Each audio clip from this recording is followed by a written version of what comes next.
खुदावंद के ज़िंदा जलाली और बरकत नाम में आप सबकी सलामती हो। 1 year Bible study course.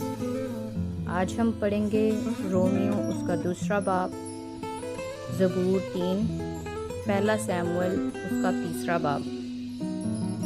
Romeo उसका दूसरा बाब। बस ए इल्ज़ाम लगाने वाले, तू कोई क्यों ना हो, तेरे पास कोई उज़र नहीं, क्योंकि जिस बात का तू दूसरे पर इल्ज़ाम लगाता है उसी का तू अपने आप को मुजरिम ठहराता है, इसलिए कि तू जो इल्ज़ाम लगाता है खुद वही काम करता है। हम जानते हैं कि ऐसे काम करने वालों की अदालत खुदा की तरफ से हक़ के मुताबिक होती है। ऐ इंसान, तू जो ऐसे काम करने वालों पर इल्ज़ाम लगाता है और खुद वही काम करता है, क्या ये समझता है कि तू खुदा की अदालत से बच जाएगा? या तो उसकी मेहरबानी और तहम्मुल और सब्र की दौलत को नाचीज़ जानता है, पर नहीं समझता कि खुदा की मेहरबानी तुझको तौबा की तरफ माइल करती है, बल्कि तू अपनी सख्ती और गैर ताइब दिल के मुताबिक उस कहर के दिन के लिए अपने वास्ते गज़ब कमा रहा है, जिसमें खुदा की सच्ची अदालत ज़ाहिर होगी। वो हर एक को उसके कामों के मुआफिक बदला देगा। जो नेकीकारी में साबित कदम रख कर जलाल और इज़्ज़त और बका के तालिब होते हैं, उनको हमेशा की ज़िंदगी देगा। मगर जो तफरका अंदाज और हक़ के ना मानने वाले बल्कि नाराज़गी के मानने वाले हैं, उन पर गज़ब और कहर होगा और मुसीबत और तंगी हर एक बदकार की जान पर आएगी, पहले यहूदी की फिर यूनानी की।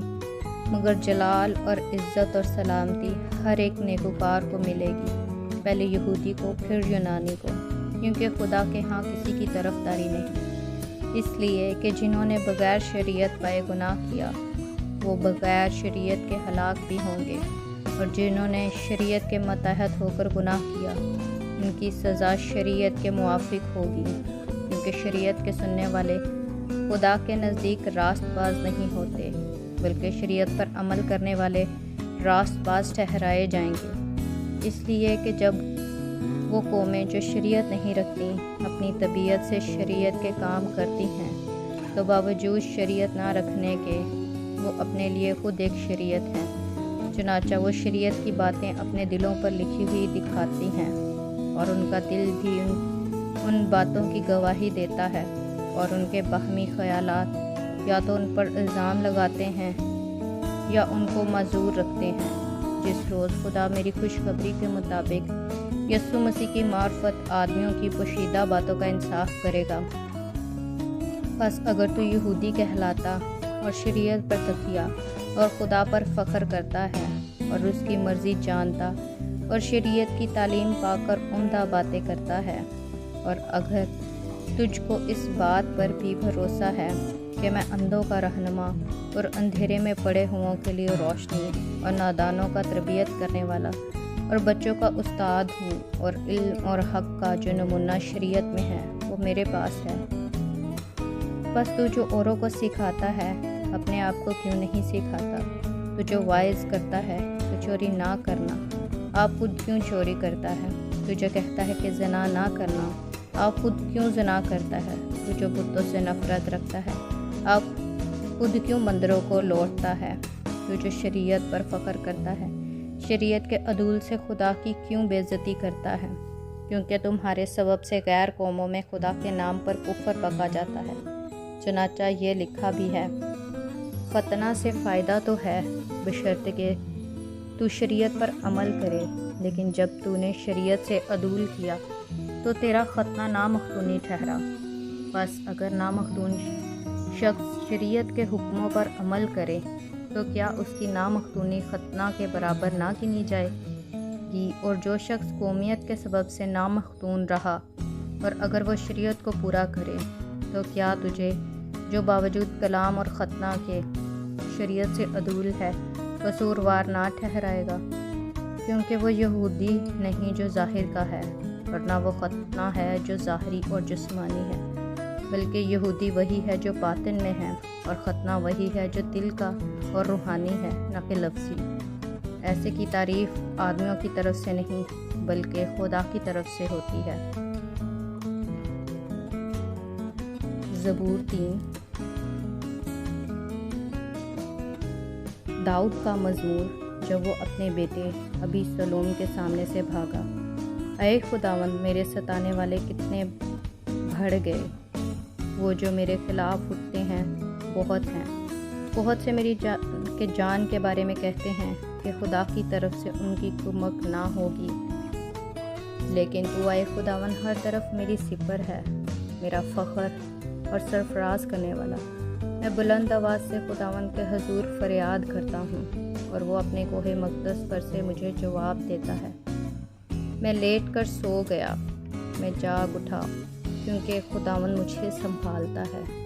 मैं उन 10,000 आदमियों से डरने का नहीं जो गिरदागिर्द मेरे खिलाफ सफ़े बसता है।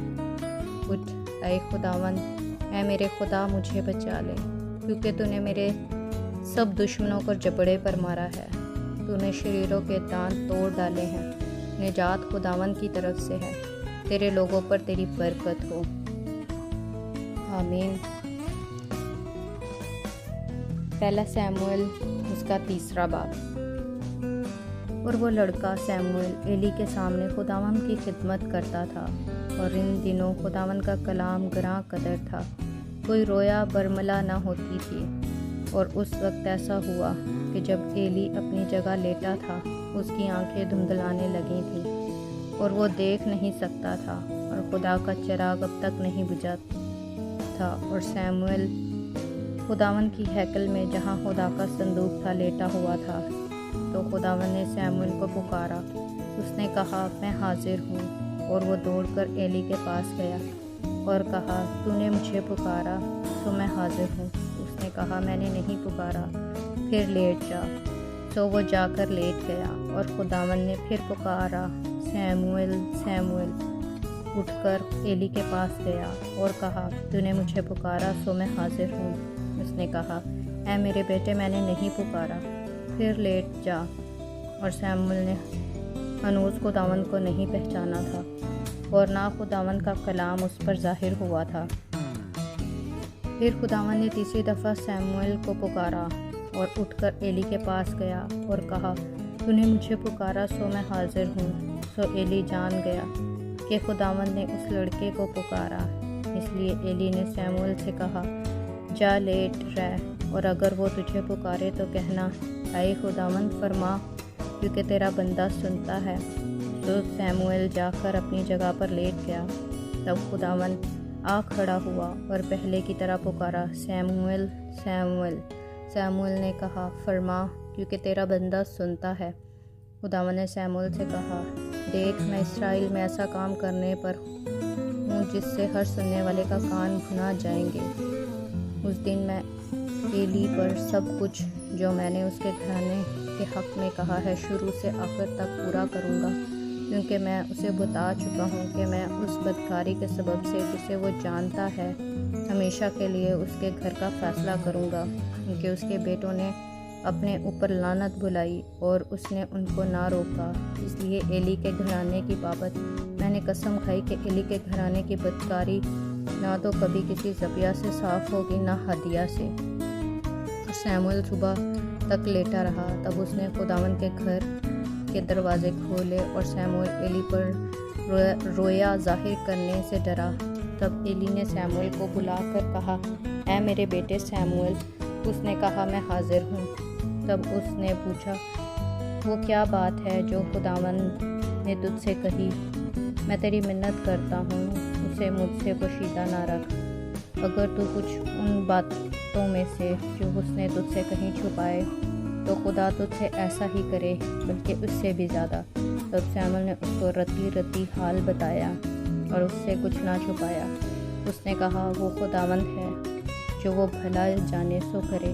और सैमुएल बड़ा होता गया और खुदावंद उसके साथ था, और उसने उसकी बातों में किसी को भी मिट्टी में न मिलने दिया। और जब बनी इसराइल ने दान से बेरसबे तक जान लिया कि सैमुएल खुदावंद का नबी मुकर्रर हुआ, और खुदावंद सिला में फिर जाहिर हुआ, क्योंकि खुदावंद ने अपने आप को सिला में सैमुएल पर अपने काम के ज़रिए से ज़ाहिर किया। पाक कलाम के पढ़े और सुने जाने पर खुदावंद की बरकत और खुदा का शुक्र हो। आमीन।